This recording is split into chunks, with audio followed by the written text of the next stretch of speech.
Welcome back once again to Jack's Tech Corner. This is Photoshop Element 6 and this is another video tutorial.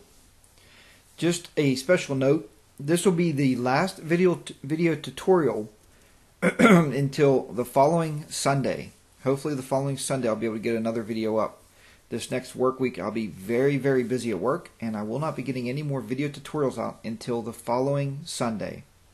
Now with that announcement over, let's go ahead and play around a little bit with layers. I had an email and a request to talk about layers, and I know that I've done a lot with layers in these videos, and you see me always copying the background layer. I talk about that, and I also talk about creating new layers as we go on. But what is the importance of layers? The main reason Photoshop uses layers is so we never actually touch the actual picture itself. We never destruct the actual picture. When we add a layer, we're actually just working with this transparent background and the little picture or whatever we may have on the layer. As you can see, this was our gnomes that we worked with in the last segment. And then I added some text to the actual picture itself, and that's the text up here. Now when I add multiple lines of text, I like to add them on their own separate layers. The reason being is that each layer then can actually be worked on independent of the other layer. And let's see what I mean by that. Let's say I want to change this top one here where it says My Gnome. If I highlight that layer and click on it, you can see that that text is actually selected, but this text is not. Now we can go up here and we can color it. We can do whatever we wish to do with it. We can even change the font style. Let's find a nice, pretty good looking font here. We can change the font style, and the font below it is not messed with whatsoever. It stays as its own layer. Now, here's something else with layers. Let's say that we have two individual lines of text. We want to work on them independently, but when we move them, let's select our Move tool. When I move this, you can see that I'm only moving one line of my text. Then I would have to go up, select the other layer, and then move the other line of text.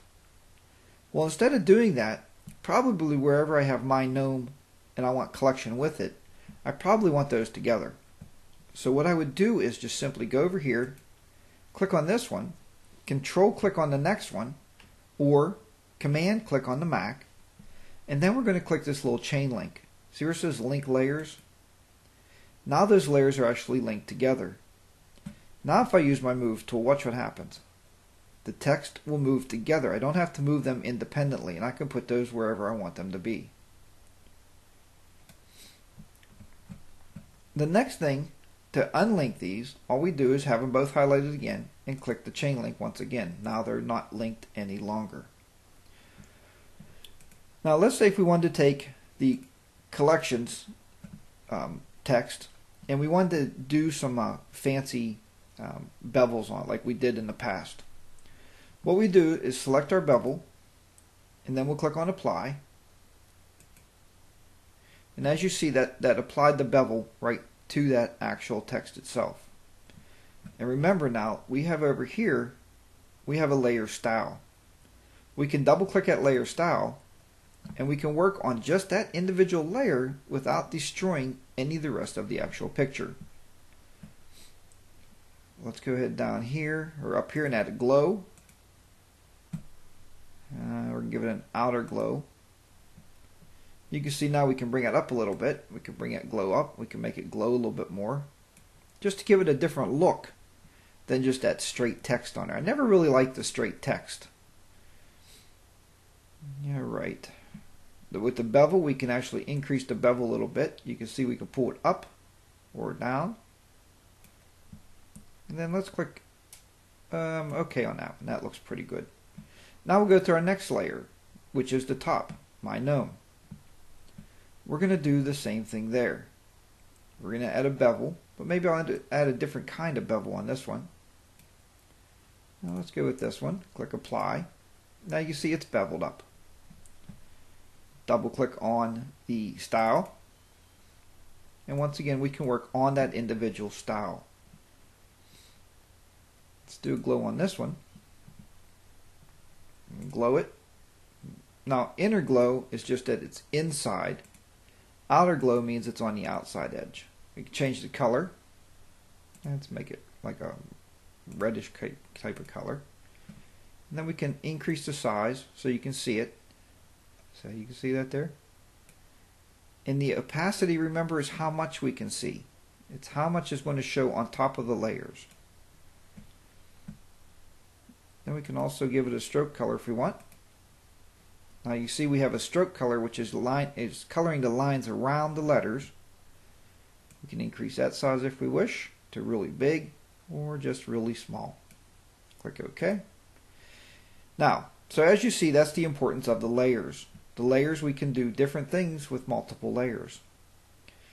If you want to, you can always add more layers, just like we did with the gnomes, how we created one little picture, we duplicated the layer and then moved the separate gnome to the separate side because it's on its own layer. You can also, sometimes it's very important to actually right click on these and rename a layer. We'll do this gnome 2.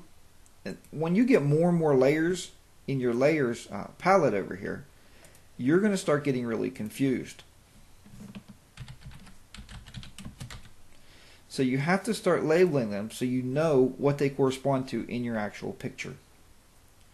Well, folks, I hope this helped you a little bit understand a little bit about layers and how they work. And hopefully you'll stick around, stay subscribed to the show. Like I said, I'm just really busy at work this coming week, and I will not be doing any video tutorials until the following Sunday, and hopefully I'll be able to get some out to you. But in the meantime, please email me. Let me know what you would like to learn about Photoshop Elements 6. Pick yourself up a copy. And if you're just starting to watch these tutorials and you don't know yet, there is a trial download. I believe it's a 30-day trial download. You can download it, install it to your computer, and start playing with it and get the feel for it. And I'm sure once you do, you're going to want to rush out and actually purchase the program. It's well worth the... I've seen it in local discount stores for $79, up to $100, but it's well worth it. If you take digital pictures and you want to actually play with them and do things with these digital pictures outside of the software that's in the box when you buy your camera, then you need Photoshop Elements 6 to do that with.